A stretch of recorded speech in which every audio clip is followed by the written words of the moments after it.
सच जब आप बोलते हो तो शुरू में वो मैक्सिमम लोगों को कड़वा लगता है। अगर सत्य के बेस पर आप कोई रिश्ता बना रहे हो, सच के बेस पर, तो उसको सच पे ही कंटिन्यू रखना, वो टूटेगा नहीं कभी भी। तो अभी तक के जितने रिश्ते हमारे बने हैं या अभी तक के जितने भी ये सब हुआ, ये इसका बेस ही झूठ है।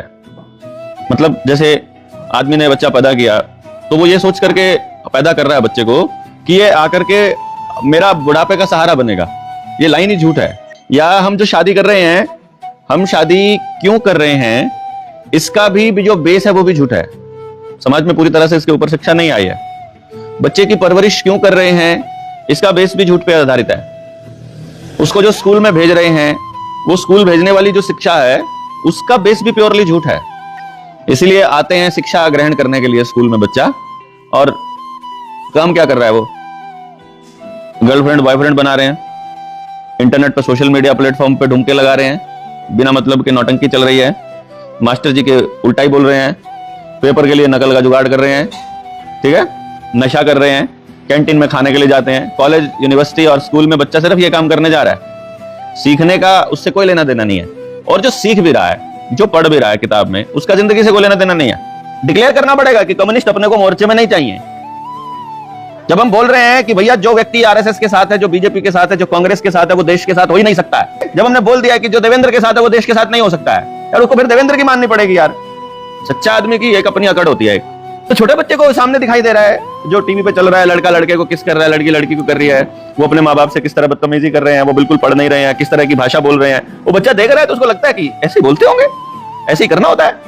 किसी भी व्यक्ति को कोई भी बात समझ में आने से पहले, या समझ में आने के लिए, छोटी सी भी एक बात समझ में आने के लिए कम से कम 21 बार वो बंदा उस बात को सुनेगा तो याद रहेगी।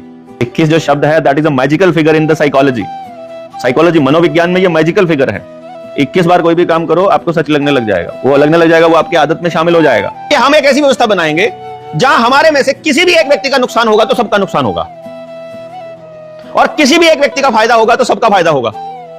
अगर हम ये व्यवस्था बना लें, फिर भी मैं आपका नुकसान करूंगा क्या? अगर कोई झूठा आवरण हमने ओढ़ा होता तो सच तो आ ही जाता यार सामने। परंतु मैं फिर यहां पर आकर एक बात कहता हूं हमेशा, ये दुनिया, ये धरती आपके भरोसे पर पैदा नहीं करी परमात्मा ने। परमात्मा अपने भरोसे पर ही करी है उसने। उसको मालूम है इस पे जो व्यवस्था खराब हो जाएगी उसको ठीक कैसे करना है। हमारी व्यवस्था को सेट करने के लिए परमात्मा ने अलग अलग टाइम पर, अलग अलग जगह पर, अलग अलग किस्म के क्रांतिकारी बना के छोड़े हुए हैं। उनके पास हमारी जरूरत का सामान और हथियार ऑलरेडी देके रखा हुआ है। उनको संदेश पहुंचाना है परमात्मा तक, देख ले तेरे काम पे लगे हुए हैं। बंदर वाली उछल कूद में कोई कमी है तो बता। इस विद्या को लिए हुए लोगों की जरूरत पड़ेगी। यदि वो लोगों ने ऐलान नहीं किया है कि हम इस तरह के लोग हैं, तो फिर ठीक है, राजीव भाई की तरह फिर परमात्मा सोचेगा अब इस मोमेंट को यहीं रोकने में फायदा है। राजीव के हाथ से नहीं, अब राजीव जी को निकलो, अब बोलेंगे अब तुम्हारे अगले वारिस आएंगे तो तुम्हारे वो काम करेंगे, तुम्हारे इसी काम को किसी और नाम से बढ़ा लेंगे, क्या जरूरत है। ये जैसे नेताजी सुभाष चंद्र बोस का जब काम खत्म हुआ कि तुम्हारे इस समय इतना था, क्योंकि तुम्हारे पास ऐसे लोग नहीं है जो इस देश की व्यवस्था को बदल सके, जो अंग्रेजों से टक्कर ले सके उस लेवल पर, तो वहां तक चले। क्यों? उनसे पहले भगत ने किया ये काम, भी लोगों को जगाने का, उनके भीतर आग जगाने का काम भगत ने कर दिया। भगत सिंह जेल से जो किया, लोगों में ज्वाला उठी तो सुभाष का साथ दिया, सुभाष का साथ दिया तो गांव की व्यवस्था अपनी बनाई है। क्यों? गांधी का भी साथ इसलिए दिया कि भाई कुछ लोगों को लगता है ये रास्ता ठीक नहीं था, ये नहीं था, लेकिन दोनों चाहते तो उसी तरह की व्यवस्था थे ना। गांधी भी यही व्यवस्था चाहते थे और सुभाष भी यही चाहते थे और भगत सिंह भी यही चाहते थे।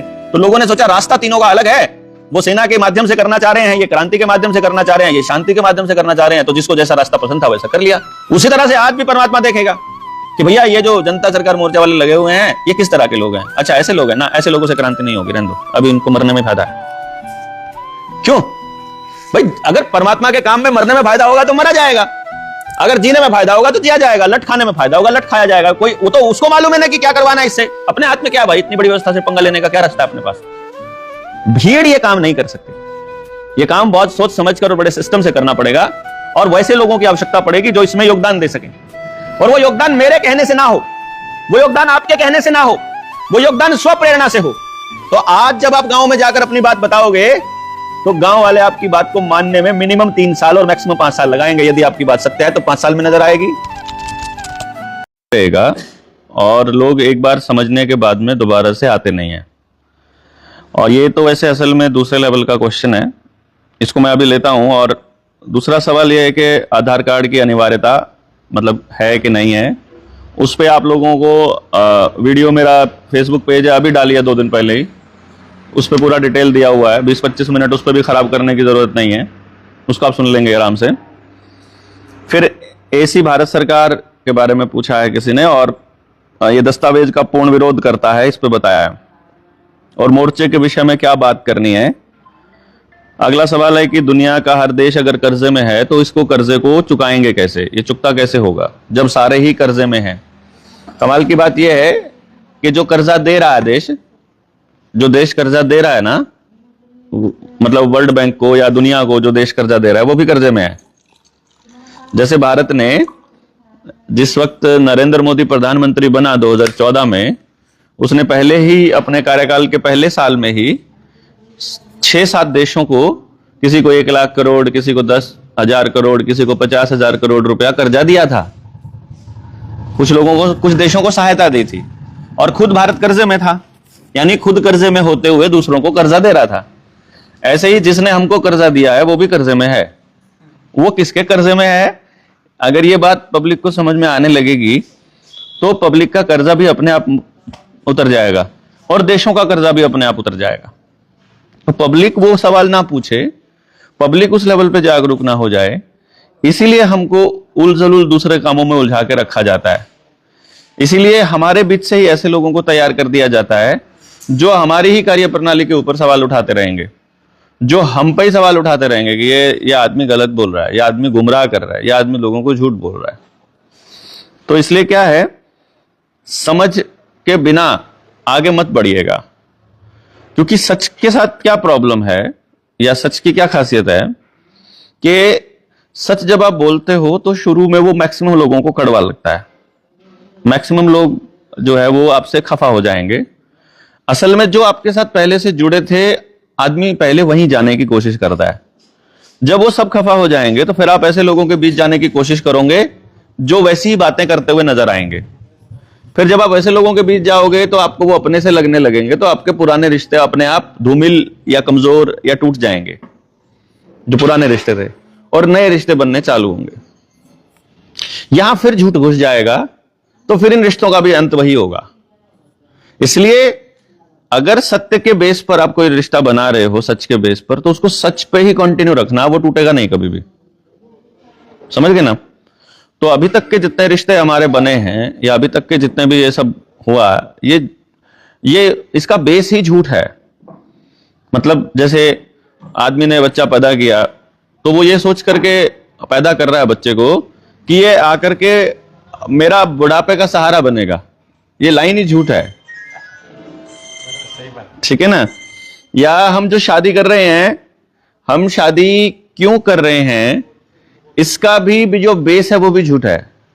समाज में पूरी तरह से इसके ऊपर शिक्षा नहीं आई है।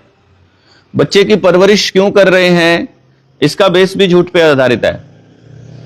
उसको जो स्कूल में भेज रहे हैं, वो स्कूल भेजने वाली जो शिक्षा है उसका बेस भी प्योरली झूठ है, क्योंकि स्कूल में जिस उद्देश्य से जा रहा है, माँ का जो उद्देश्य है और जो बाप का उद्देश्य है वो भी अलग अलग है।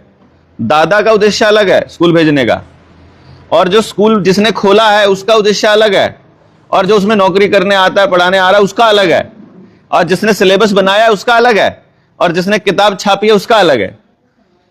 अब जब तक किताब छापने वाले का, किताब को लिखने वाले का, किताब को, करिकुलम को, सिलेबस को बनाने वाले का और उस पूरे सिस्टम को बनाने वाले का उद्देश्य है, और उस सिस्टम के अंदर उस तरीके से काम करने वाले आदमी का मकसद अगर एक नहीं होगा तो वो जो बच्चा आ रहा है वो क्या लेके जाएगा किसी को नहीं पता है।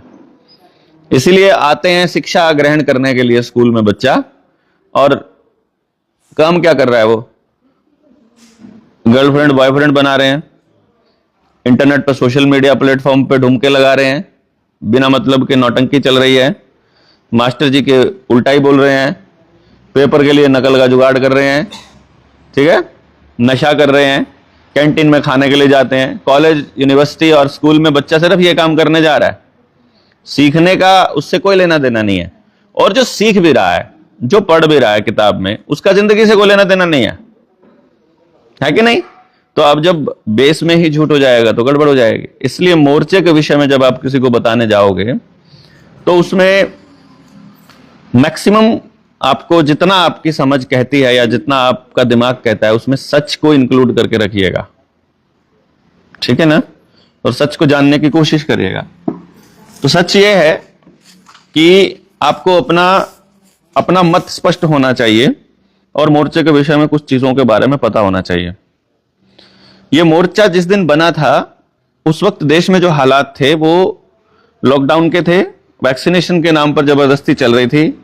तो जितने भी लोग उस वक्त बोल रहे थे उन लोगों ने सोचा कि अकेले अकेले रहेंगे तो रगड़ दिए जाएंगे।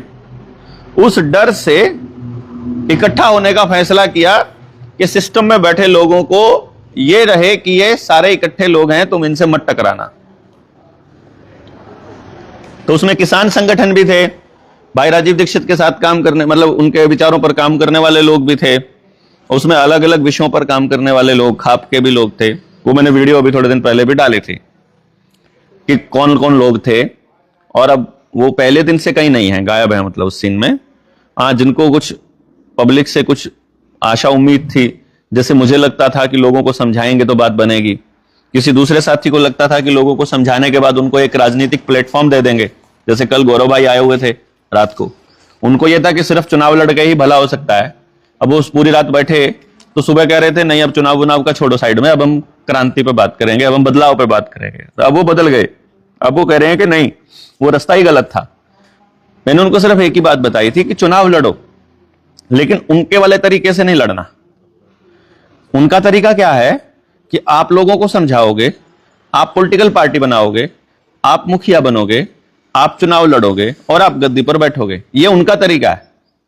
अपना तरीका क्या है, हम इकट्ठे हो जाएंगे, जितने लोग इकट्ठे होंगे उनमें से किसी को भी चुनाव नहीं लड़वाएंगे, तो अपनी लड़ाई बचनी बंद। देखो ना, ये गेम पे बीजेपी काम कर रही है बड़े अरसे से, आपने नोटिस नहीं किया?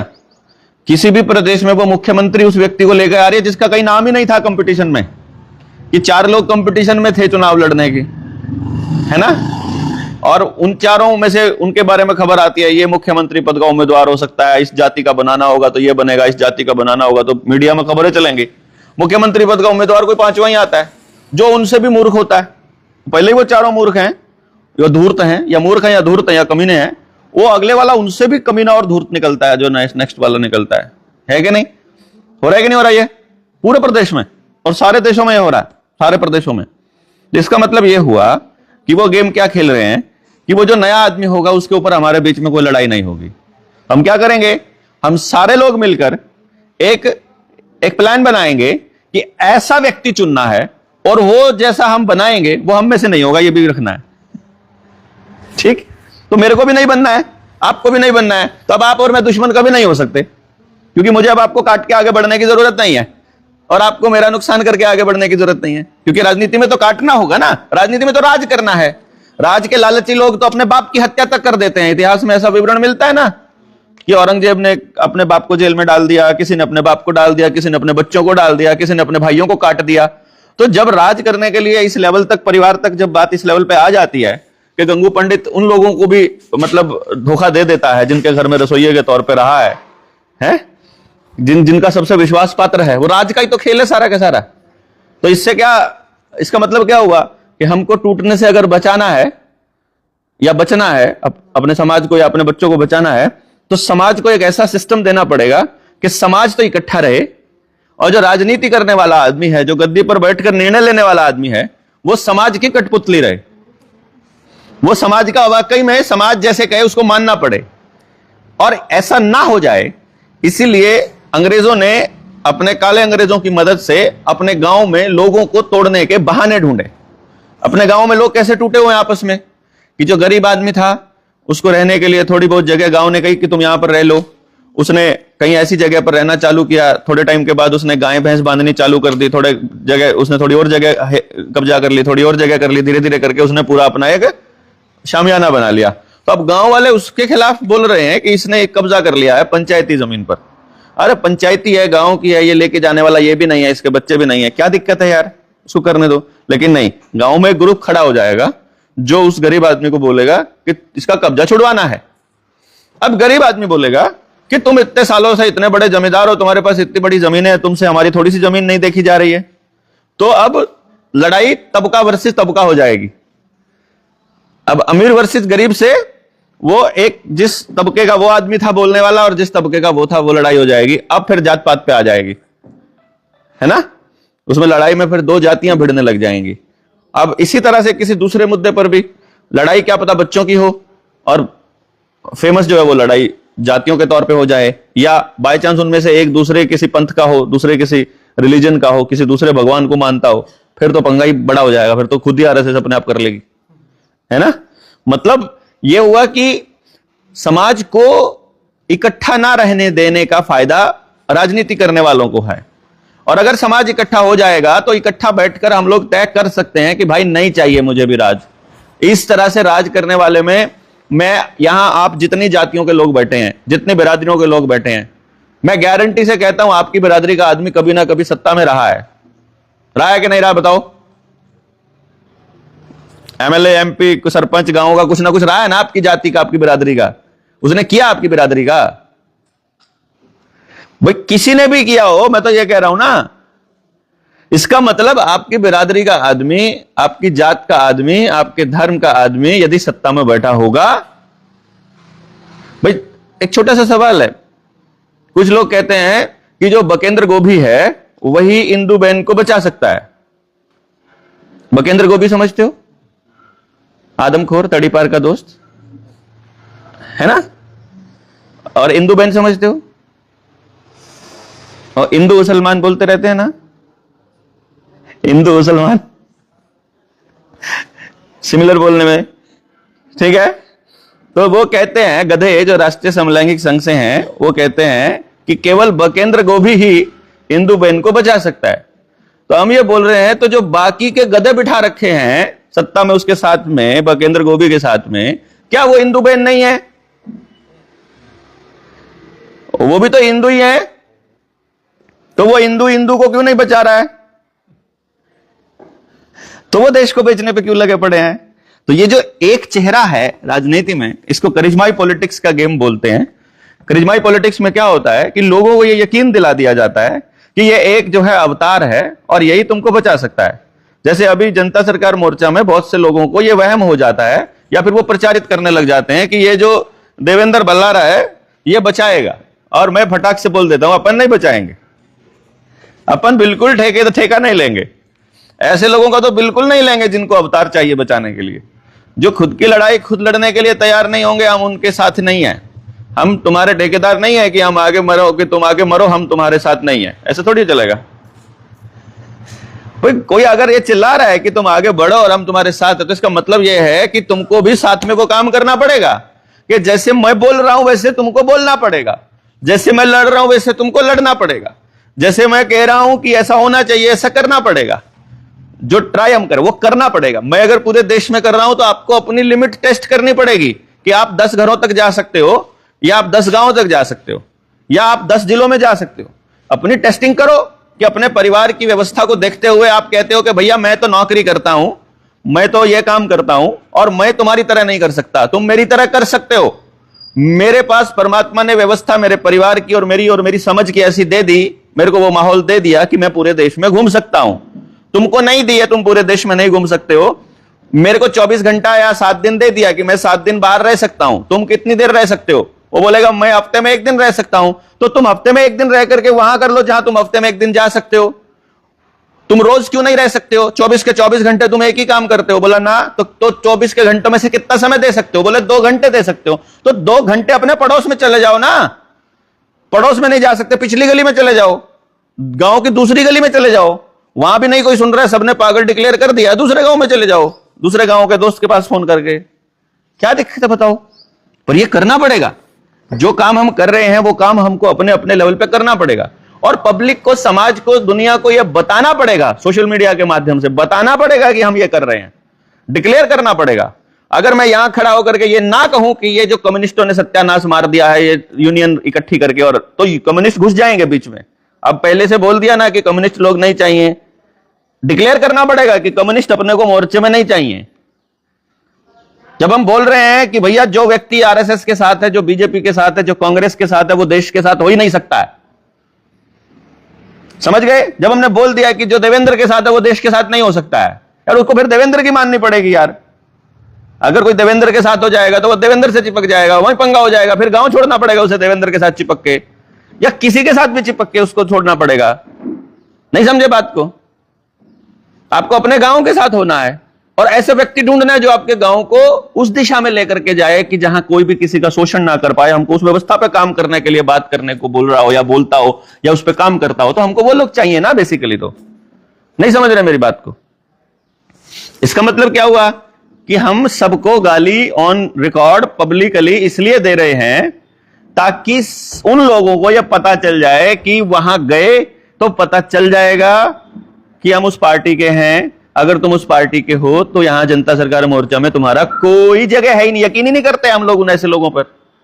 कोई कहता है कि हम भाई मूल निवासी हैं, तुम हमारे नहीं हो सकते। फिर तुम अगर ब्राह्मण हो, तुम अगर जाट हो, तुम अगर राजपूत हो, तुम अगर हिंदू हो या मुसलमान हो, तो तुम फिर देश के समाज के नहीं हो सकते। तुम इंसान हो तो हो सकते हो इंसान के।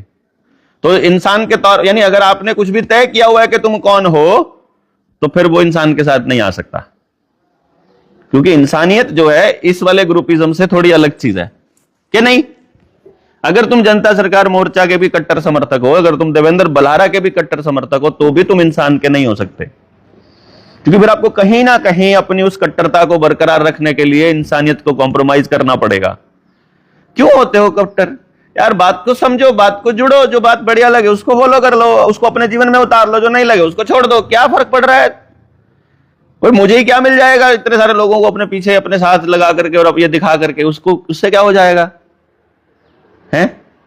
उतनी लकड़ी आपको चाहिए जलने के लिए, उतनी मेरे को चाहिए। 400 ग्राम से ऊपर आप भी नहीं खा सकते पूरे दिन में, 400 ग्राम से ऊपर मैं भी नहीं खा सकता। है कि नहीं? खुश मैं भी रहना चाह रहा हूं, खुश मैं भी। तो आपको दुखी करके मैं खुश कैसे रह लूंगा? या किसी को भी दुखी करके कोई भी खुश कैसे रह लेगा? पॉसिबल ही नहीं है। तो बेसिकली इंसानियत पे आना पड़ेगा अपने को। तो जब लोगों को समझाने के लिए जब आप निकलो, सबसे पहली चीज जो इसमें काम करती है वो काम करती है कंसिस्टेंसी, यानी लगातार इस पे काम करना। हम लोग क्या सोचते हैं, जो सच पे काम करने वाले लोग होते हैं वो बड़े उतावले होते हैं, जो झूठ पर काम करते हैं वो बड़े समझदार होते हैं। झूठ को पता है कि सच के सामने तो टिक नहीं सकता, तो झूठ सच के कपड़े पहनकर आता है ताकि लोगों को वो भी सच के जैसा ही दिखे। जैसे अगर मेरे वाले कपड़े कोई दूसरा साथी पहन लेगा तो थोड़ी सी झलक आने लग जाएगी उसको कि यार ये ऐसे के जैसा है। तो झूठ जब सच के कपड़े पहनकर आता है तो लोग उसको थोड़ा सा सच के जैसा, यार बात तो थोड़ी सी ठीक तो है। जैसे इतिहास में से उठा लेंगे कि तुम्हारे पुरखों ने हमारे पुरखों पर बड़े अत्याचार किए थे, उन्होंने उनको ऐसे काट दिया था, उन्होंने वो कर दिया था। जब वो वैसे बताएंगे कि, तो वो जब ऐसी बात बताओगे ना तो हमको क्या लगेगा कि यार सारी तो पता नहीं लेकिन कुछ तो बातें सच लग रही है ना। और जैसे ही आदमी मानने लगे फिर वो जो झूठ है तो बार बार सामने आता है। सच की क्या प्रॉब्लम है? सच क्या सोचता है कि मैं तो सच्चा हूं। सच्चा आदमी की एक अपनी अकड़ होती है। एक भाई अगर मान लो चोर आदमी होता है ना, झूठा आदमी, वो अपनी चोरी को, अपनी गलतियों को छुपाने के लिए कॉम्प्रोमाइज, अरे तुम मत बोलना यार मैं बोल रहा हूं। तो अब अगला बंदा कुछ भी बोलेगा तो मैं बोल नहीं सकता क्योंकि उसको मेरा सच पता है ना। तो इसलिए कॉम्प्रोमाइज कौन करेगा? झूठा आदमी। झूठा आदमी कॉम्प्रोमाइज करेगा, लेकिन इस तरीके से कॉम्प्रोमाइज करेगा कि दुनिया को सच्चा लगे वो, है ना। और बार बार वो लोगों के सामने अपनी बात को, अपनी झूठ को बताएगा ताकि लोग उसको सच मानने लग जाएं। ताकि लोग उसको सच मानने लग जाते हैं, सच थोड़ा जाता है। तो हमने इस ट्रेंड को बदलने की थोड़ी कोशिश करी है कि भाई सिंपल सा फंडा है, जो ज्यादा नजर आएगा, जो ज्यादा नजर आएगा। जैसे हम जब करते हैं कि भाई बताओ, जो ज्यादा नजर आएगा वो उस पर ज्यादा लोग यकीन करेंगे या जो ज्यादा बार सुनेगा उस पर करेंगे?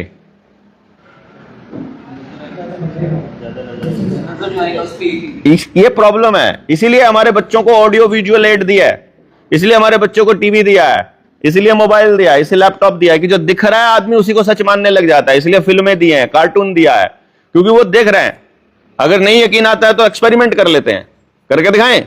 ऐसे हाथ करो दोनों, सारे सारे करो हाथ ऐसे ऐसे, ठीक है, याद कर लिया। अब हमको ताली बजानी है, कैसे बजाएंगे हम ताली? बजाना एक बार ताली, कैसे बजाओगे? ऐसे बजाएंगे ना। अब मैं जब 3 कहूंगा तब आपने ऐसे कर लो, जब मैं 3 कहूंगा तब आपने ताली बजानी है, ठीक है? 1 2 देख कितने बजा गए ना, 2 पे ही। क्योंकि आप क्या देख रहे थे कि जो देवेंद्र भाई कर रहे हैं वही करेंगे, वो भी 3 पे ही बजाएंगे। आपको लग रहा था ये 3 पे ही बजाएगा बंदा है? और आप बजा गए, जबकि बोला था कि 3 पे बजाना है। और ये अब बच्चों के मामले में तो बच्चा तो अभी तो हम तो बड़े थे, हमको ही नहीं समझा, हमें फंस गए जाल में है। तो छोटे बच्चे को सामने दिखाई दे रहा है, जो टीवी पे चल रहा है, लड़का लड़के को किस कर रहा है, लड़की लड़की को कर रही है, वो अपने माँ बाप से किस तरह बदतमीजी कर रहे हैं, वो बिल्कुल पढ़ नहीं रहे हैं, किस तरह की भाषा बोल रहे हैं, वो बच्चा देख रहा है तो उसको लगता है कि ऐसे ही बोलते होंगे, ऐसे ही करना होता है, जैसे आपने देखा और कर दिया काम। तो इस तरह से सोसाइटी में जो दिख रहा है, जैसे इसलिए शब्द बोलते हैं जो दिखता है वो बिकता है, काइंड ऑफ। इसलिए तो ये गांव की दीवार के ऊपर, अब मान लो कंपनी का कोई लोगो है, स्लोगन है, तो गांव की दीवार पे सिर्फ एक स्लोगन लिखा मिलेगा, है ना? सिर्फ वही, कुछ नहीं दिखा होता, क्योंकि उस कंपनी की बाकी जो एडवर्टीजमेंट है वो उस स्लोगन के साथ है। तो सिर्फ स्लोगन दे दो तो बाकी की चीजें अपने आप याद रहेंगी। जैसे अगर 8-10 बातें मैं आपको कहूं और आप सिर्फ एक एक शब्द लिख लो उन 8-10 बातों का, तो उसी से याद रहेगा ना पूरा भाषण। हम जब स्क्रिप्ट लिखते हैं कई बार लगता है भूल जाएंगे, तो हम एक एक शब्द लिख लेते हैं, वो पर्ची सी हाथ में होती है, एक शब्द देखा, पूरा भाषण याद है, उसके बारे में 4 मिनट 5 मिनट बोल देंगे। फिर दूसरा भाषण देखा, दूसरी लाइन देखी, दूसरी पे पूरा भाषण बोल देंगे, तीसरी लाइन पे पूरा बोल देंगे। तो वो सिर्फ एक शब्द जो है वो एक शब्द नहीं है, उसके साथ जुड़ी बाकी की मेमोरी और याददाश्त और वो सब चीजें जुड़ी हुई है। तो हमको क्या करना चाहिए? हम जो करना चाहते हैं उसको पब्लिक को दिखाना है, और जो हम नहीं चाहते हैं उसकी पब्लिक की नजरों से उसको हटाना है। तो जितनी भी प्राइवेट कंपनियों की एडवर्टाइजमेंट गांव में लगी पड़ी है, या जितने भी लोगों का परमानेंट कुछ भी पेंट हो रखा है, अगले नंबर पे अपने को क्या कर लेना है? गांव की मीटिंग बुलानी है, युवाओं को बताना है कि ये प्राइवेट कंपनियां सत्यानाश कर रही हैं कि नहीं कर रही हैं? कर रही हैं। टूथपेस्ट की एडवर्टीजमेंट के अंदर लिखा हुआ है सोडियम लोरेल सल्फेट होता है, बिस्किट के अंदर लिखा हुआ है मैदा होता है, जहर होता है, नमकीन के पैकेट में ये लिखा होता है। उन गांव वालों को समझा के बताओ कि ये सही है ना? तो सही है। एडवर्टाइजमेंट होगी तो लोगों का दिमाग का मन करेगा ना खाने का, मन करेगा तो चलो मिल करके सारे गांव की एडवर्टाइजमेंट के ऊपर कालिक पोत दे। क्या? तो काला पेंट उठा करके पोत दो और सफेद पेंट लिख करके लिख दो जनता सरकार मोर्चा, बस खाली इतना ही बहुत है, इससे ज्यादा कुछ लिखने की जरूरत ही नहीं है। और अपना नंबर लिख दो वहां पे, अपना लिखो ना, कि मैं आपके गांव में आके थोड़ी करूंगा कि मेरा नंबर थोड़ी लिखना है। अपना नंबर लिखो, नीचे कहीं छोटा मोटा लिख दो, मिस्ड कॉल में लिखना है तो लिख दो, नहीं तो कोई जरूरी नहीं है। मतलब बेसिकली तो आपसे जोड़ना है लोगों को। मैं यहां खुद से जोड़ने के लिए नहीं आया हूं आप लोगों को, मैं यहां आप लोगों को आपस में जोड़ने आया हूं, और आपको भी लोगों को आपस में जोड़ना है। और यह केवल तब संभव होगा जब हम पूरे मसले को समझकर पूरे मसले की लड़ाई लोगों को समझाएंगे। इसलिए जब आप गांव के लोगों को समझाने जाओगे तो एक बात समझ के चलिएगा, किसी भी व्यक्ति को कोई भी बात समझ में आने से पहले या समझ में आने के लिए, छोटी सी भी एक बात समझ में आने के लिए कम से कम 21 बार वो बंदा उस बात को सुनेगा तो याद रहेगी। कोई भी आदत बदलनी होती है तो मिनिमम 21 बार वो करना होता है। लॉकडाउन आपका 21 दिन का लगा था। 21 जो शब्द है that is a magical figure in the psychology मनोविज्ञान में ये मैजिकल फिगर है। 21 बार कोई भी काम करो आपको सच लगने लग जाएगा, वो लगने लग जाएगा, वो आपके आदत में शामिल हो जाएगा, आपको बिल्कुल नॉर्मलाइज हो जाएगा वो। तो अब सोचो, आप सेम डायलॉग आपको याद वही है जो 21 बार आपने सुना हुआ है, ठीक है? तो अब इसको मतलब आप गांव वालों को समझाना चाहते हो तो कितनी बार समझाना पड़ेगा? अब अगर कोई आदमी आपको बोलता है कि गांव वाले सुनते नहीं है, एक बार सुनकर आते नहीं है, तो आ जाएंगे एक बार सुनकर? 20 बार सुनकर भी नहीं आएंगे, कम से कम 21 बार सुनेंगे तब आएंगे। तो अब 21 बार सुनाने का तरीका क्या है? 21 बार सुनाने का तरीका यह है कि अपने पास कम से कम 21 लोगों की टीम होनी चाहिए, ताकि एक आदमी एक दिन तो सुना ही डाले कि हमारे पास एक आदमी तो लगा ही रहे इसी काम पर। अगले दिन मैं चला जाऊंगा, भाई अगर हम 21 लोग भी हों, अगर पूरे गांव में 30 लोग तो कर लो कम से कम। 30 लोगों का क्या फायदा होगा कि एक महीने में एक दिन देना पड़ेगा, उस दिन तू पूरा दिन बस बैठकों में जाता जा, बैठी जा, भौंकी जा, यही बोली जा, बस कुछ नहीं करने का है। भाई 30 लोगों के बिना बात नहीं बनेगी ना, 30 जिम्मेदार लोगों के बिना गांव में, कि उस गांव के लोगों को हर रोज एक आदमी दिखना चाहिए जो इस मुद्दे पर बात कर रहा है, तो जाके बात बनेगी। क्योंकि अगर आपके पास एक आदमी नहीं है हर रोज उस पर बात करने वाला, तो उनके पास एक आदमी है परमानेंट बात करने वाला। या तो उस गांव के आदमी के सामने वो एडवर्टाइजमेंट टीवी में आ जाएगी, या वो बात अखबार में आ जाएगी, या नेताजी बोलेंगे, या अभिनेता बोलेगा, या किसी पोस्टर पे देख लेंगे गाड़ी चलाते हुए, बाइक चलाते हुए, या किसी दीवार पे लिखा मिलेगा, या किसी बैनर पे लिखा मिलेगा, या कहीं भी पत्रिका में आ जाएगा, या कहीं पैम्फलेट दिख जाएगा, कुछ भी दिख जाएगा। लेकिन उनके दिमाग में वो चीज फिक्स करने के लिए उनके पास 21 जगह से आने के लिए जुगाड़ है। एफएम खोलोगे तो तुमको एडवर्टाइजमेंट 10-10 सेकंड की आती मिलेंगी कि नहीं? यूट्यूब खोलोगे, फेसबुक खोलोगे, हर 15-20 मिनट में एडवर्टाइजमेंट आएगी आपके सामने, नहीं आएगी क्या? वो लगे पड़े हैं 24 घंटे।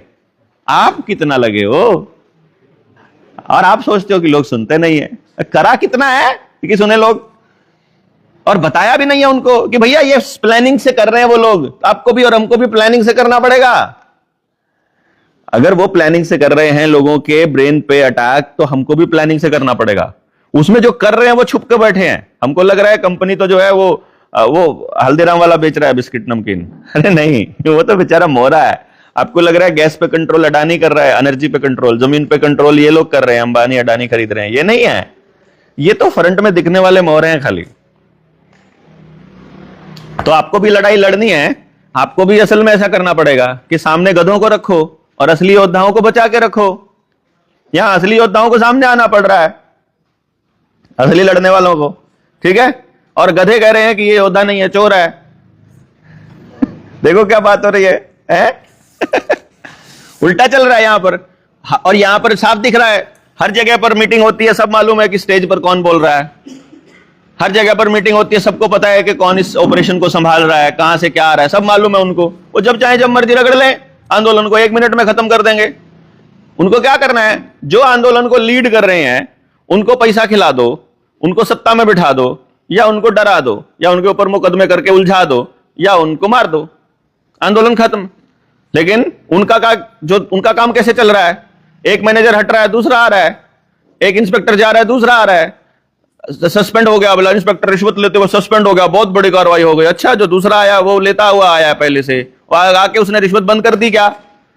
नया मैनेजर आया, उसने काम खराब, उसने ठीक कर दिया गया? नया तहसीलदार या नया कलेक्टर आया, उसने कुछ किया क्या? नई पार्टी सत्ता में आई, उससे कुछ बदला क्या? नहीं ना। उन्होंने पूरी व्यवस्था करके रखी है कि अगर एक जाएगा दूसरा आएगा, वो भी वैसे ही करेगा। हमारे पास क्या व्यवस्था है? हम आदमियों के पीछे भागते हैं। हम क्या करते हैं? आदमी को अवतार बना देते हैं, और फिर ऐसा सोचते हैं वो तो अवतार था, वो तो इसलिए कर गया, नहीं तो हमारे बस की बात नहीं है।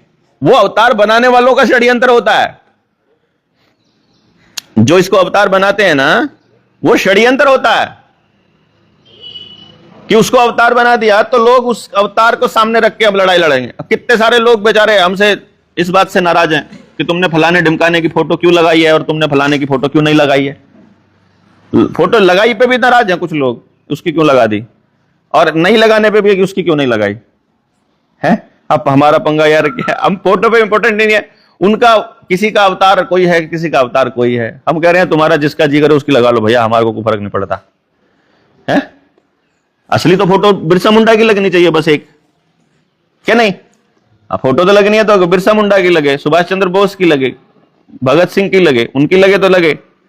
कागजों में तो आतंकवादी है ना, अंग्रेजों के कागजों में तो आतंकवादी हैं, तो वो लगे। जिन्होंने पहले ही भगवान डिक्लेयर कर रखे हैं वो तो भगवान हो नहीं सकते हैं, जिनको पहले भगवान डिक्लेयर किया हुआ है। क्यों? छत्रपति शिवाजी महाराज, उनकी तरफ से तो बदमाशी थे ना, जो षड्यंत्र को चलाने वाले लोग हैं। हमारे लिए तो क्रांतिकारी और हमारे लिए तो योद्धा और हमारे लिए तो देश को दुनिया को बचाने वाले थे ना वो। तो उनके तो दुश्मन ही थे जिनके साथ हम लोग लड़ रहे हैं। पर बात यह है जिसकी मैं बात कर रहा हूं कि यदि आप सचमुच इस देश को और अपने गांव को और समाज को, अगली पीढ़ी को कोई दिशा और दशा बदलना चाहते हो या कुछ सही रास्ता दिखाना चाहते हो, तो पहली चीज जो आपको चाहिए कि वो कंसिस्टेंसी है, निरंतरता।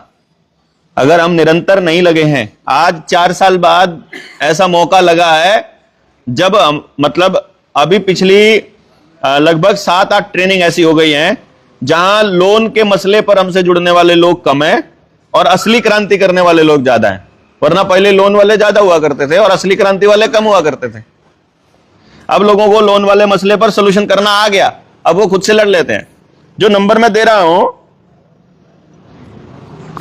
जो नंबर मैं अभी दे रहा हूं, ये जो लोन वाले मसले का नंबर मैंने दिया ना, अभी दिया भी है 7696627656। ये मैं वीडियो जो देख रहे हैं उनके लिए बोल रहा हूं, 769626 सॉरी 769662 और 7656 7696627656। आप इस पे अपना व्हाट्सएप करोगे तो आपको एक रिटर्न में मैसेज आएगा, उसमें लिंक आएगा कि लोन का आवेदन भरना है, तो इस पे क्लिक करोगे तो डिटेल आ जाएगी लोन की। अब हमसे शिकायत करते हैं बहुत सारे लोग कि देवेंद्र भाई 15 दिन पहले हमने वो फॉर्म भर दिया था और अभी तक कोई जवाब नहीं आया है, कि देवेंद्र भाई 1 महीना हो गया है या 1.5 महीना हो गया है। मैं उनको सिर्फ एक ही बात बोलता हूं, अगर अंग्रेजी का शब्द इस्तेमाल कर दिया एक भी तो फॉर्म नहीं आएगा वापस। मानते नहीं है, शब्द बोलते हैं जोर लगा लगा के, सिर्फ हिंदी में भरना है, सिर्फ हिंदी में भरना है, फिर भी अंग्रेजी ठोक देते हैं उसमें। और कई लोग जानकारी में ऐसे ट्रेनिंग में आते हैं तो बोलते हैं कि यार देवेंद्र भाई यार इतने दिन हो गए हमने, आप तो कह रहे थे कि शाम तक हो जाएगा, कल तक हो जाएगा। मैंने कहा आप रुका हुआ का मतलब ही है कि आपने अंग्रेजी इस्तेमाल करी होगी, आप पूरी जानकारी उसमें नहीं भरी होगी। कोई भी खाली जगह छोड़ दिया तो क्या जो उसको जो सिस्टम बनाया है उसको क्या मालूम नहीं है कि यह खाना खाली पड़ा, यार इस अकाउंट नंबर के बिना मैं कैसे लिखूंगा कि क्या क्या बनाऊं आवेदन। चलो अंग्रेजी की तो हिंदी कर लूंगा, अंग्रेजी की तो हिंदी वो लोग कर लेंगे, पर जिस चीज की जानकारी अधूरी है उसको बना सकते हैं क्या वो फॉर्म? पूरी जानकारी और केवल हिंदी में भरना है। वो फॉर्म जब आपके पास आ जाएगा फिर आप उसको मराठी में कन्वर्ट करके दे दो बैंक को, जरूरी नहीं आप हिंदी में ही दो, फिर आप जौन सी मर्जी भाषा में कन्वर्ट करके दो, ट्रांसलेट करके दे दो, हो जाएगा ना समझ के बात। हिंदी नंबर है वो भी हिंदी डिजिट में भरना है क्या? हाँ, सब कुछ हिंदी डिजिट में भरना है। हिंदी डिजिट मतलब वो जो सिंपल वाला 1 2, महाराष्ट्र वाला 1 2 3 है, जो नॉर्मली हिंदी में लिखते हैं 1 2, हाँ उसी तरीके से, पुराने वाली हिंदी नहीं। अब लिंक खुल रहा है, सब खुल रहा है, कोई दिक्कत नहीं है, कोई टेंशन नहीं है, ठीक है, ये तो हो जाएगा। तो अब जो मसला था जिस पे हम बात कर रहे थे वो ये था कि पहली बात तो निरंतरता जरूरी है, ठीक है, लगातार आपको इस पे काम करना पड़ेगा। अगर आप काम नहीं कर सकते तो आपको अपनी कॉपी बनानी पड़ेगी, मतलब भले ही थोड़ी धुंधली कॉपी हो जाए, भले ही पूरी बात आपको जितना पता उतना ना पता हो, लेकिन आपको अपने सहयोगी तो इतने रखने पड़ेंगे कि मान लो अब मेरे साथ में 2-3 साथी आए हुए हैं, ठीक है, सचिन आया, आशीष आया, सिसोदिया जी ने आना था। अब ये क्या है, बेसिकली ये कॉपी है अपनी, कि मान लो ओरिजिनल कॉपी कहीं छुप जाए, कहीं गुम हो जाए, तो कॉपी तो है ना, डाटा तो है अपने पास, पूरा मटेरियल तो है ना, तो जब एक एब्सेंट हो तो दूसरा उसकी जगह काम करे ना। अभी सेशन सचिन का था पर वो गायब है, तो अपन का कॉपी बन के उसका काम कर ही रहे हैं ना, समझ गए बात आप। दूसरा, अभी दूसरी चीज क्या है, जानकारी। जानकारी मतलब भाई जो बताने वाला है उसको पूरी जानकारी होनी चाहिए। सामने वाला सवाल पूछेगा और आप फंस जाओगे, पार्टी का वक्त होगा फंस जाओगे, कोई सरकारी कर्मचारी होगा फंस जाओगे, ठीक है। अब जानकारी के 2 तरीके होते हैं, एक थ्योरेटिकल एक प्रैक्टिकल, ठीक है। थ्योरेटिकल में क्या होता है, सबको बता दिया जाता है ऐसे करना होता है, ऐसे करना होता है, ऐसे करना होता है। प्रैक्टिकल में वैसे नहीं चलता है, आप कहोगे कि ये वाली बात बोलोगे तो पुलिस वाला कुछ नहीं बोल सकता है, ठीक है, और कानून के हिसाब से तो नहीं बोल सकता है, पर प्रैक्टिकल ये है कि आप गए, आप अकेले थे, पुलिस वाले 4 थे, आपने वैसी बात बोल दी तो झापड़ पड़ेगा, है ना, क्योंकि आसपास कोई वीडियो रिकॉर्डिंग नहीं हो रही है तो पता नहीं है, तो पुलिस वाला तो चौड़ा हो जाएगा, वो तो आपको रगड़ देगा उसी टाइम। चालान 50,000 का काटेगी, 15,000 का, अभी आशीष का काटा था, इसके दोस्त का 12,000 का, कि मिसबिहेव का चालान कर दिया, अब तुम्हारा लाओ जाओ, तुमने मिसबिहेव किया। कि वो तू बोल दे तो मिसबिहेव मान लेते हैं, कोई ना कहते पहले हम एक दिन मिसबिहेव डे रखेंगे, हम उस दिन सबको तू बोलेंगे, डीसी को जाके बोलेंगे तू ये काम नहीं करता है, देखेंगे क्या बोलेगा वो। अरे कोई कानून ही नहीं है यार, बोलने के लहजे पर कोई धारा ही नहीं है, बोलने के लहजे पर, बोलने के लहजे पर कोई धारा नहीं है। तो तुम कहो या तू कहो या आप कहो, इससे कोई फर्क नहीं पड़ता है, जोर से बोलो या कम बोलो, ये हमने अपनी सभ्यता की एक निशानी बना के रखी हुई है। वरना मैं आपको यहां जोर से भी बोल सकता हूं, क्या है तुम पढ़ते क्यों नहीं, काम ऐसे करना होता है भाई, तुमको पता नहीं है क्या, ऐसे भी बोल सकता हूं मैं, उस पर कोई धारा नहीं है, कोई आरोप नहीं लगता। तो वो मिसबिहेव में नहीं आती है। तो जानकारी आप लोगों को होनी चाहिए, थ्योरेटिकल और प्रैक्टिकल। थ्योरेटिकल और प्रैक्टिकल में, प्रैक्टिकल जब करने लगोगे तो हिम्मत खुलने लगेगी। आपको मालूम है कि ये चीजें बतानी होती हैं, तो जब गांव में बताने जाओगे सबसे बड़ी समस्या एक आती होती है, यही नहीं पता होता है शुरू कहां से करें। बताना शुरू करना है ना, तो कहां से शुरू करें। उसका सबसे बढ़िया तरीका रहता है कि सामने वाले की सुनने से शुरू कर लो, क्योंकि उस दिन अगर उसके घर में जो चर्चा का विषय है वो बीमारी होएगा तो वो बीमारी से ही स्टार्ट करेगा। अगर उससे घर में झगड़ा हो रहा है उस वक्त मौजूदा परिस्थिति में, तो वो झगड़े से बात शुरू करेगा। अगर उस दिन के बच्चे का एडमिशन की बारी हो या कुछ ऐसी बात हो तो वो शिक्षा के मुद्दे पर शुरू कर लेगा। उसकी फसल कहीं खेत में, मतलब उसने बीज बोना हो या कुछ और करना हो तो वो खेती से स्टार्ट कर लेगा। आपके पास सारे सब्जेक्ट की जानकारी है, वो जिस बात पे चालू कर ले वहीं से अपनी बात चालू कर लो। उसमें क्या, अपने को क्या सिलेबस रट्टा थोड़ी मार रखा है कि ये वाला प्रश्न आएगा तो ही उत्तर दे पाएंगे। हमारे को सारी बातों का मालूम है। हमको तो शिक्षा, स्वास्थ्य, न्याय, राजनीति, खेती, धर्म से पूंजीवाद कैसे खत्म करना है इसकी समझ भी हमारे पास होनी चाहिए। ठीक है, जल जंगल जमीन जानवर रोटी बेटी माटी खेत खेड़ा खाप की जिस व्यवस्था की अपन बात करते हैं उसका भी आपको मालूम होना चाहिए, तभी तो बात कर पाएंगे हम सामने वाले से, क्या नहीं जी। और उसके लिए क्या है, उसके लिए आप नीडर इंडिया वाला चैनल है अपने पास, उस चैनल पे क्लिक करोगे नाम पे तो उधर वो आ जाएगा वीडियो लाइव और ये सब। तो उसी में अगर थोड़ा सरकाओगे तो प्ले लिस्ट आ जाएगी।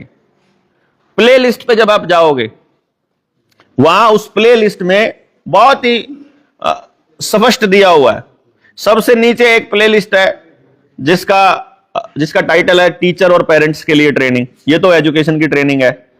उसी में प्ले लिस्ट है टीम 500 वालों के लिए ट्रेनिंग, कि अपने टीम के साथी हमसे जुड़ना चाह रहे हैं उनके लिए। एक वहां प्ले लिस्ट है कि जनता सरकार मोर्चा से जुड़ने से पहले की ट्रेनिंग, वो आप सब लोगों को करनी चाहिए, क्योंकि उसमें मैंने अलग अलग जगह पर चल रही ट्रेनिंग्स की रिकॉर्डिंग्स डाली हुई है। वो आपको इसी संदेश के लिए इतनी सारी डाली है ताकि आपको पता हो कि बातचीत कहीं से भी शुरू कर सकते हो, फिर वहीं ले आओ जहां पे लेके आ नहीं जाते हो। नहीं समझे? समझ रहे हैं? मैं इतना बोल रहा हूं, समझ गए इतना तो बोल ही सकते हो। मैं कह रहा हूं नहीं समझे तो बोल दिया करो, नहीं समझे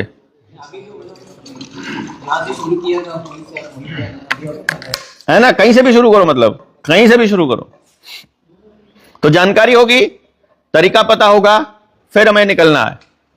तीसरी चीज जो अपने को ध्यान रखनी है इसमें लोगों को समझाने के केस में, कि आपके साथ लोग तब तक नहीं आएंगे जब तक आपसे जुड़ेंगे नहीं। और आप, कोई भी व्यक्ति किसी से कब जुड़ता है यह बात आपको पता होनी चाहिए। कोई भी व्यक्ति किसी से कब जुड़ता है उसमें एक ही सिद्धांत काम करता है, लाभ का सिद्धांत। बस मुझे आपसे लाभ होगा तो मैं आपसे जुड़ूंगा। मतलब मेरा क्या लाभ है, मैं अपने मिशन पे लगाऊं तो मेरे मिशन पे जो मदद कर सकता है व्यक्ति, मैं उसको चाहूंगा ये आदमी से बात करो यार, ये तो जुड़ना है, इससे तो ये गजब आदमी है, तो बड़ा बढ़िया काम कर रहा है। और कोई बिना मतलब चेप होएगा उससे मैं थोड़ी जुड़ना चाहूंगा। और आपकी जिंदगी में जो मिशन होगा उसमें जो आपकी मदद करेगा आप उससे जुड़ना चाहोगे। गलत के सही? इसमें यह नहीं है कि जो लोग फायदे की तरफ देखते हैं तो इसलिए वो आपसे वो राशन के चक्कर में बोल रहे हैं, ऐसा नहीं है। ऐसा नहीं है कि आपकी बात इसलिए नहीं सुनते हैं कि वो लालची हो रहे हैं।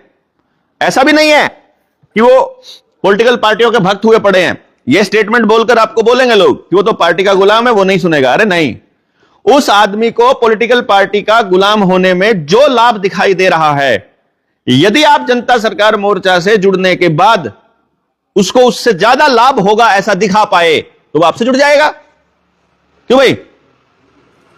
जैसे मैं आपको क्या कह रहा हूं कि मेरे से जुड़ने के बाद आपको गालियां ही पड़नी है, लोग मेंटली बोलेंगे और सुनाएंगे। आप जिंदगी में अकेले भी पढ़ सकते हो, पुलिस वालों से पंगा मेरे कहने से ले लिया तो लाठी भी पड़ेगी, जेल भी जा सकते हो और कोई मदद भी नहीं करेगा। मैं तो पहले से बोल रहा हूं, आप सबको बोल रहा हूं ना, फिर भी आपको लाभ दिखाई दे रहा है तो जुड़ना चाहते हो। समझ रहे हो आप बात? यानी आपका विजन उतना क्लियर हो गया है कि और मुझे भी मालूम है कि मैं जो काम कर रहा हूं इसमें अंत में मौत है, तो मुझे मर के भी लाभ दिखाई दे रहा है तो ही तो मैं मरने वाला काम कर रहा हूं। अगर मुझे लोगों की गालियां खाने में लाभ दिख रहा होगा तभी तो मैं खा रहा हूं। इसी तरह से आप भी अगर हमसे जुड़ के लाभ देख पाएंगे तो ही आप ये काम करेंगे। तो गांव का व्यक्ति भी उस पॉलिटिकल पार्टी को कभी भी छोड़ने के लिए तैयार हो जाएगा। वो उस पर्टिकुलर उस 5 किलो अनाज को लात मार देगा। वो पैसे की जो लालच उसको पड़ी हुई है, वो अपने बच्चों को फ्री एजुकेशन के चक्कर में या पेंशन के चक्कर में, नेताओं के चक्कर काट रहा है, वो उस पर लात मार देगा। पर आप उसको विजन तो दो, आप उसको उससे बेटर करने का कोई लाभ उसे दिखाई दे कि ये वाला रास्ता सही है मेरी अगली संतान के लिए, ये वाला रास्ता अच्छा है मेरी अगली पीढ़ी के लिए। क्यों? तभी तो आएगा ना वो। नहीं तो वो क्या बोलेगा, इनसे जुड़ के कुछ मिल नहीं रहा है, इधर जो मिल रहा है वो भी खो दूंगा, कम से कम 5 किलो अनाज तो मिल ही रहा है। वो ऐसा सोच रहा है बेचारा। अरे उसको बोलो कि 5 किलो अनाज में तुम्हारा पूरा स्वाभिमान, तुम्हारे पूरे खानदान का इतिहास लिखा जा रहा है कि उनका बाप, उनका दादा भिखारी था, 5 किलो अनाज लेता था, तब उसे लगेगा ओ तेरे की, तो लिखा तो जा रहा है भाई, कागज में लिखा जा रहा है ना, पेपर में तो लिखा ही जा रहा है कि तुम पेंशन भी लेते थे, तुम विधवा के नाम पे भी लेते थे, तुम बच्चों के नाम पर भी लेते थे, तुम बूढ़े के नाम पे भी, तुमसे तो कुछ होता ही नहीं था, तुम तो लड़की का ब्याह के नाम पे, जन्म के नाम पे सब जगह लेते थे। तो हमारे बच्चों को तो, हमारी अगली पीढ़ियों को तो बताया जाएगा ना कि तुम लोग भिखारी थे। तो वो बोलेगा फिर अब क्या करें? अरे व्यवस्था बनाएंगे ना भाई, क्या दिक्कत है बताओ? है भाई, मान लो आप एक चीज सोच कर देखो, मूल में जो अपने बात है, जो मोर्चे की, यानी जो जिस विजन की मैं परिकल्पना करता हूं, मुझे नहीं मालूम है आप उतने लेवल पर सोच पाते हैं कि नहीं कर सोच पाते हैं, लेकिन मैंने उस पर काम किया है, मेरे पास उसका ब्लूप्रिंट भी है। ब्लूप्रिंट क्या है? ब्लूप्रिंट यह है कि मान लेते हैं हम जितने लोग यहां बैठे हैं, हम एक व्यवस्था पे बात करें, भले ही 5 दिन लगे, भले ही 50 दिन लगे, भले ही 5 साल लगे, यार मैं तो ये कह रहा हूं जितना मर्जी समय लग जाए, और 15 साल लग के भी अगर ये व्यवस्था बन जाए तो भी मैं कह रहा हूं इसमें घाटे का सौदा नहीं है। व्यवस्था क्या है कि हम एक ऐसी व्यवस्था बनाएंगे जहां हमारे में से किसी भी एक व्यक्ति का नुकसान होगा तो सबका नुकसान होगा, और किसी भी एक व्यक्ति का फायदा होगा तो सबका फायदा होगा। अगर हम ये व्यवस्था बना लें, फिर भी मैं आपका नुकसान करूंगा क्या? आपके नुकसान में मेरा नुकसान होता हो और आपके फायदे में मेरा फायदा होता हो, फिर तो मैं आपका नुकसान कभी नहीं करूंगा और हमेशा चाहूंगा कि आपका अच्छा हो जाए। क्या फिर भी कोई शोषण हो सकता है किसी का? नहीं हो सकता ना।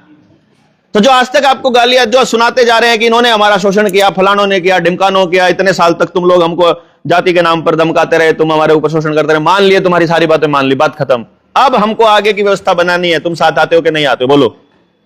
अब बैठकर बात करेंगे कि तुम रास्ता बताओ कि मेरा भी शोषण ना हो, तुम्हारा भी ना हो। यह मत कहना कि तुम्हारे पुरखों ने हमारे पुरखों का शोषण किया था तो अब हम तुम्हारा करेंगे। यह नहीं चले, ये तो बदले की भावना है, ये तो गड़बड़ हो जाएगी, है ना। ये सोच करके नहीं चल सकते ना हम लोग। हम ये सोचकर चल सकते हैं कि यार नहीं समझ होगी उनको, या होगी तो तुमको झूठ बता दिया होगा, अखबारों के, किताबों के माध्यम से गलत इतिहास पढ़ाकर तुमको गलत जानकारी भी दी जा सकती है। तुम तो वही मान रहे हो ना जो किताब में किसी ने लिख दिया। किताब में जिसने लिखा है वो उसके व्यक्तिगत विचार हैं, सत्य नहीं है। जैसे एग्जांपल के तौर पे मान लो देवेंद्र बलारा के बारे में लिखना हो, है कौन लिखेगा सबसे ज्यादा देवेंद्र बलारा के बारे में? सबसे बढ़िया या सबसे ज्यादा सत्य देवेंद्र बलारा के बारे में कौन लिख सकता है? बताओ, है? देखने वाले लिखो कमेंट, कौन लिख सकता है देवेंद्र बलारा के बारे में सबसे ज्यादा सत्य कौन लिख सकता है? देवेंद्र बलारा लिख सकता है कि नहीं? तो देवेंद्र बलारा को यदि लिखते समय यह दिखाई देगा कि ये वाली लाइन लिखूंगा तो लोग गलत इमेज बना लेंगे, तो क्या देवेंद्र लिखेगा? इसका मतलब देवेंद्र के बलारा के बारे में सबसे ज्यादा सत्य देवेंद्र बलारा लिख सकता है, लेकिन वो लिखेगा इसकी कोई गारंटी नहीं है। क्यों?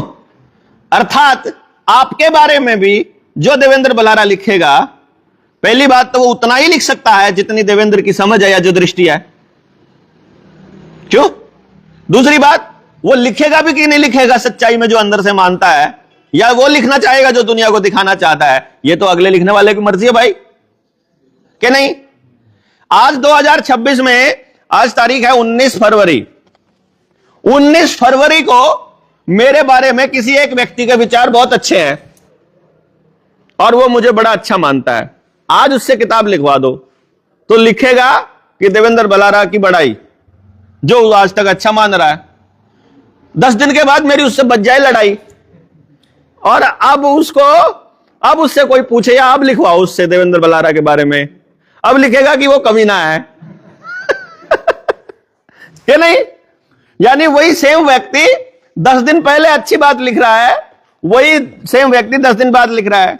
तो मेरे बारे में, या एग्जांपल मैं तो जस्ट एक सिंबॉलिक को ले रहा हूं, मेटाफर ले रहा हूं कि देश के बारे में, किसी जाति के बारे में, किसी व्यवस्था के बारे में, किसी संगठन के बारे में जो किताब में लिखा है, वो लड़ाई बजने से पहले लिखा है कि लड़ाई बजने के बाद लिखा है, इस पर निर्भर करेगा कि नहीं करेगा।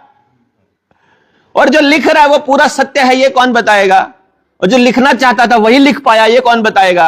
और जो वो बताना चाहता था वही हमने समझा, ये कौन बताएगा। बड़े लूप होल है भाई किताब में तो। और किताब में तो क्योंकि शब्द लिखे जाते हैं और शब्दों की तो अपनी सीमा है, ठीक है। मान लो आपके किसी के कोई दर्द है, पेन है शरीर में, किसी के है, बताना जरा, हाथ खड़ा करो। एक और किसी के है, घुटनों में हो या छाती में हो या कमर में हो, थोड़ा बहुत हल्का सा, जैसे बैठने की वजह से, पोस्चर की वजह से हो दर्द हो रखा है। उस दर्द को कागज पे लिख के दिखाओ कैसा दर्द है। वो दर्द की वजह से कैसा महसूस कर रहे हो, लिख सकते हो। कोई समझ लेगा वैसा। वो जो कहना चाह रहा है कि मैं, और कोई एक आदि बुढ़िया आती है डॉक्टर को कहेगी कि मेरे घुटनों में चढ़ चढ़ हो रही है, लिख के दिखाओ, एक्सप्लेन करके दिखाओ उस चढ़ चढ़ को, है। या अंदर जो है पेट में ना गुरुड़ गुरुड़ सी हो रही है, गुरुड़ गुरुड़ सबकी अलग टाइप की होएगी, तो कैसे लिखोगे आप। नहीं समझे। अर्थात किताब में जो लिखा है वो सत्य होगा, इसके चांसेस बहुत कम है। वो एक व्यक्ति का, लिखने वाले का दृष्टिकोण मात्र है। तो यदि कोई 2026 में या किसी व्यक्ति के बारे में, कभी इतिहास के किसी व्यक्ति के बारे में आप लिखना चाहते हो या उसके बारे में जानना चाहते हो, तो उस दौर में उसके साथ बिताए लोगों से ज्यादा कौन बताएगा, क्यों जी। और उस दौर में जब वो बंदा साथ में था, दोस्त मान रहा था, तब बताएगा कि यार बड़ा दिमाग वाला आदमी है, बड़ा समझदार आदमी है, बड़ा अच्छा आदमी है, देश के लिए कर रहा है। और जब उसकी लड़ाई बजेगी फिर वो बताएगा कि यार बड़ा खराब आदमी है, ये तो देश को लूट डालेगा, ये तो बर्बाद कर देगा। दृष्टिकोण मात्र। तो ना तो इसका मतलब उसने पहले से ही समझा था, ना उसने बाद में समझा। इसका मतलब वो जो भी बोल रहा है वो उसका दृष्टिकोण है, रियलिटी नहीं है।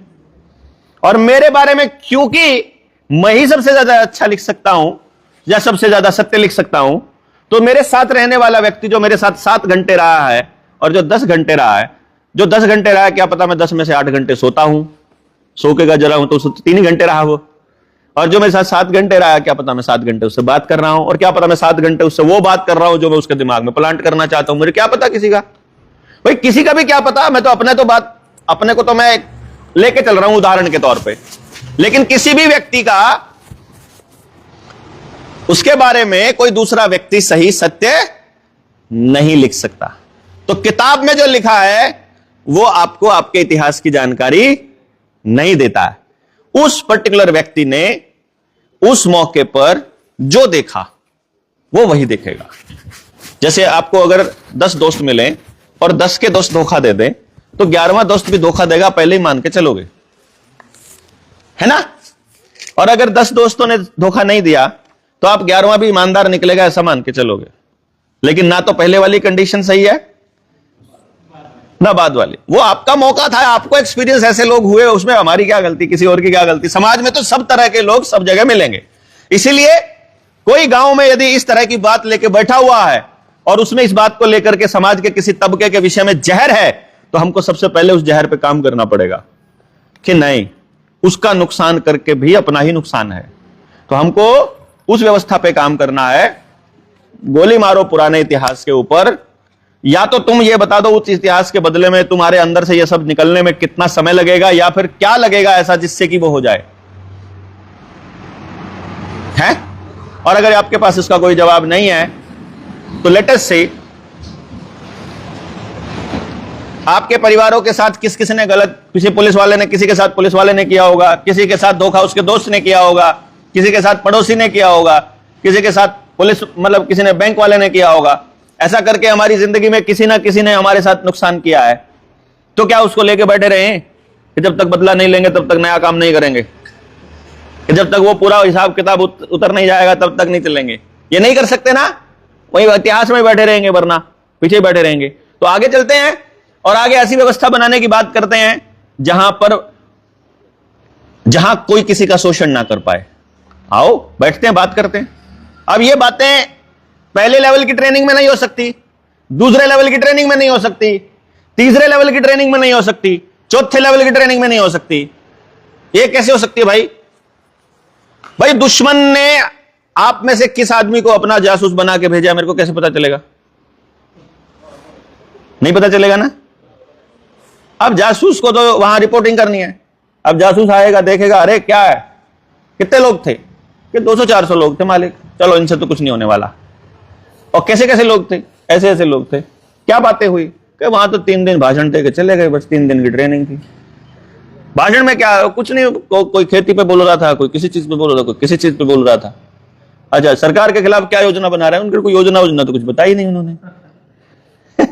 फिर अगली ट्रेनिंग हो रही है भाई सतारा में, अगली ट्रेनिंग हो रही है कोला में, वहां भी पहुंचा जासूस कोई दूसरा, वो भी देख के बता रहा है क्या बात करी थी उन्होंने तो कोई नहीं, कोई खेती पे बोल रहा था, कोई शिक्षा पे बोल रहा था, कोई कुछ बोल रहा था।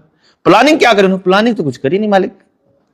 अब वो जब पिछले 3-4 साल में देखे कि 3-4 साल में कोई प्लानिंग ही नहीं कर रही है, चक्कर क्या, करना क्या चाहते हैं। लेकिन उनमें से जो लोग हम पर ट्रस्ट करते हैं और जिन पर हम ट्रस्ट करते हैं, उनको कुछ प्लानिंग तो बताएंगे, तभी तो वो लोग कंटिन्यूअसली आगे कनेक्ट रहेंगे। उनके आदमी को भी बताना पड़ेगा, क्योंकि मुझे तो नहीं मालूम ना कि आप उनके आदमी हो, है कि नहीं? तो उनको भी बताना पड़ेगा। अब देखो, क्योंकि बड़ी लड़ाई है, बड़े एंगल से सोच के चलना पड़ेगा कि सब तरह के लोग हैं। यहां काम खराब करने वाले लोग भी हो सकते हैं, दुश्मन कृतगिरी का भी हो सकता है, सब क्रांतिकारी भी हो सकते हैं, सब अच्छे भी हो सकते हैं, सब बुरे भी हो सकते हैं। मैं तो दोनों तरफ के लेके चलूंगा, सारे अच्छे हैं ये भी मानूंगा, सारे बुरे हैं ये भी मानूंगा, सारे समझते हैं ये भी मानूंगा, किसी को समझ में नहीं आ रहा मैं ये भी मानूंगा। तब भी मैं अपनी ईमानदारी से कर पा रहा हूं कि नहीं कर पा रहा हूं, मैं तब भी जुड़ पा रहा हूं कि नहीं जुड़ पा रहा हूं। मैं तो ये कोशिश भी करूंगा कि दुश्मन का भी आदमी बैठा हो, उनका जासूस भी बैठा हो, तो भी उसे ये पता चले यार इन लोगों ने नुकसान करके तो मेरा ही नुकसान है, क्योंकि ये लोग तो किसी का नुकसान की बात कर ही नहीं रहे हैं, ये लोग तो सबके लिए बात कर रहे हैं। तो इस एंगल पे जब हम आगे बढ़ने की कोशिश करते हैं, तब गांव में एक भरोसा बनेगा, क्योंकि आप आगे चल पाओगे उन लोगों के साथ जो आपके ऊपर भरोसा करते हैं और जिनके ऊपर आप भरोसा, दोनों म्यूचुअल, 100% आपको भरोसा होगा उस पर और 100% उसको होगा आपके ऊपर, वही चल पाएंगे ना। और ये 100% वाला भरोसा बहुत लंबे समय में बन रहा है, और इसके लिए मिनिमम जो लॉक इन पीरियड होता है वो 3 साल होता है, मिनिमम 3 साल। तो यदि आप कोई काम 3 साल तक कंटिन्यूअसली कर रहे हो, मिनिमम 3 और मैक्सिमम 5, अगर 5 साल में भी भरोसा नहीं बन पाया तो कभी नहीं बनेगा, मान के चलो बस। क्योंकि 5 साल क्यों बोला मैंने? आप कोई नौकरी किसी ने की है कभी? हाथ खड़ा करो, किसी ने कोई जॉब करी है कभी? पहले साल हर नौकरी में एडवेंचर होता है, दूसरे साल नौकरी में थोड़ा सा एडवेंचर कम हो जाता है और बोरियत आ जाती है, तीसरे साल नौकरी पूरी तरह से बोरियत भरी हो जाती है, चौथे साल वो नौकरी बोझ बन जाती है, और 5वें साल वो नौकरी नरक जैसे लगने लग जाती है। ऐसा हुआ? 5 साल में अगर प्रमोशन नहीं हुई तो 5 साल के बाद सिर्फ उस नौकरी को ढोना भर होता है, क्योंकि और कोई रास्ता नहीं है। आप लोगों के साथ ऐसा हुआ होगा। 5 साल के बाद प्रमोशन हो जानी चाहिए, काम का जो लेवल है, काम का स्ट्रक्चर बदल जाना चाहिए। तो कोई भी व्यक्ति, जो मैं बोल रहा हूं 2016 में जाकर गांव समझाने लगा था, तो 16 में 5 साल 2021 में बनते हैं। 2021 में लॉकडाउन लग गया तो वो वाला काम छोड़ दिया, अब नया छेड़ा कोरोना के ऊपर, षड्यंत्र उसके ऊपर 2020 में चालू करा मान लेते हैं, तो 5 साल कब हुए? 2025 में। तो 25 में प्रमोशन हो जानी चाहिए थी, अपनी लेवल 2 पे अपने को आ जाना चाहिए था। लेकिन पहले दिन वाला एडवेंचर ही ले रहे हैं हम, आज भी ले रहे हैं कि नहीं ले रहे हैं? इसका मतलब यह हुआ है कि भाई अगर कोई झूठा आवरण हमने ओढ़ा होता तो सच तो आ ही जाता यार सामने, क्या नहीं? कोई किसी के साथ कोई मिलता, कोई व्यक्ति झूठ बोलकर इसने मेरे से ट्रेडिंग करी थी, झूठ बोलकर इसने मेरे से ये ले लिया था, मेरा ये फायदा, मतलब मेरे को वादा किया था, इसने ये नहीं किया, कोई तो मिलता ना। वैसे आप आरोप लगाओ कि जैसे अभी आप कह रहे थे कि ये कह रहा है, ऐसा हो जाएगा। कोई किसी का वकील बन के आओ तो बात अलग है, लेकिन मालूम पड़ता ना कि ऐसा कर रहा है, कंटिन्यूटी नहीं हो पाती, कोई तो गड़बड़ मिलता। तो आप लोग जब चलने लगोगे 3 साल में आपको क्या रियलाइज होगा, जब भी समाज को समझाने के लिए निकलोगे तो 3 साल में क्या रियलाइज होगा? सबसे पहले तो आपको अपना ही पता चल जाएगा कि मैं लंबा चल सकता हूं कि नहीं चल सकता हूं, कि यार ये बात बस की नहीं है, वो पता नहीं कैसे कर रहा है बला रहा। बहुत से लोग मिलते हैं कि यार हम तो 1 हफ्ते में ही फैडअप हो गए यार, उस जोश जोश में जुड़ तो गए थे, सोचा तो था कि गांव को बदलेंगे, पर दिमाग खराब इतना हो जाता है इनके साथ बात कर करके, लगता है यार किन के लिए कर रहे हो। बनती है ना ऐसा, उनको लगता है कि हमको उम्मीद होती है कि सामने वाला तैयार ही बैठा है सुनने को, सच्ची बात है, सच्ची बात को मानने में क्या दिक्कत है, मान ही लेगा। लेकिन पता चलता है कि मतलब बंदा उस लेवल पे नहीं है जिस लेवल पे हम सोच रहे हैं।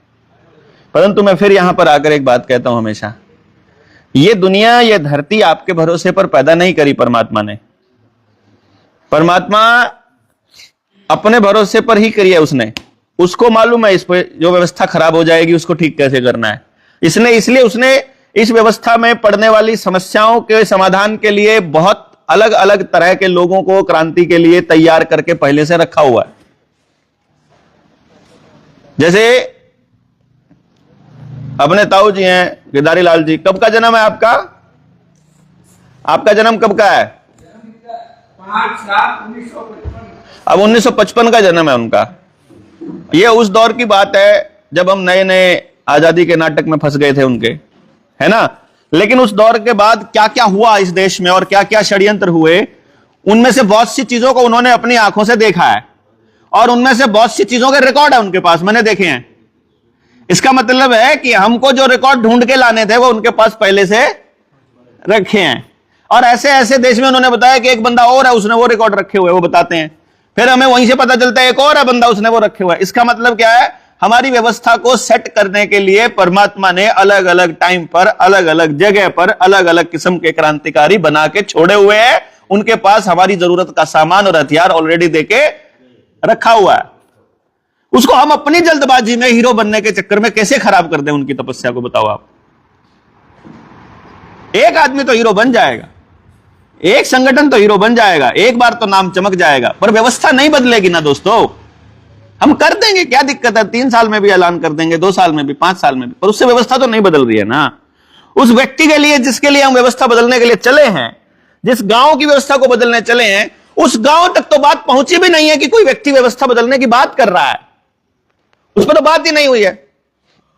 अपनी वीडियो 4-4 घंटे की, 6-6 घंटे की, 6 घंटे की भी वीडियो है लगातार बोलते हुए की, है कि नहीं है।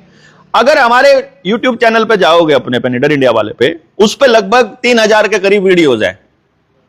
अगर 1 घंटे की भी एवरेज लगा के चलते हैं तो 3000 घंटे तो बोले हुए हैं यार। मतलब 1 घंटे की, ये तो वो है जो ऑन रिकॉर्ड बोले हुए हैं। अभी बोल तो कल से रहे हैं ना, रिकॉर्डिंग तो वही 2 घंटे की हुई है। मेमोरी नहीं रहती हमारे तो इनमें संसाधनों में, तो मतलब 10 घंटे बोलने पर 2 घंटे की कोई वीडियो हमारे को मिलती है। इसका मतलब बोले हम ज्यादा हैं, तब भी हम गांव तक यह संदेश नहीं पहुंचा पा रहे हैं कि हम लोग लगे हुए हैं भाई, लगे हुए हैं।